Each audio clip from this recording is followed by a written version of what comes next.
So the question I get asked often as a cardiac surgeon is which oil is good for heart, which oil to consume, and the answer to this is not really simple. It all depends on the cooking method, and I think the cooking method is to be blamed, not the oil. It all depends on how you cook your oil, whether you saute or you fry or you deep fry or you stir fry, the temperature which you subject your oil to.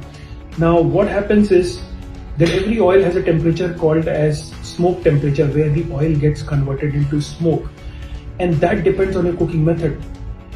So that temperature, the smoke temperature, is a temperature where the oil gets unstable and the fat, they break down and they convert into free radicals. These free radicals cause all the damage to us. So it is the cooking method. But yes, there are few oils which have got very high boiling temperature, which have got a very high smoke temperature, and they can be used relatively safely as compared to other oils. So what are these oils? Olive oil, avocado, and our Indian counterpart ghee. That is excellent. All these three have very high smoke temperature and can be used safely.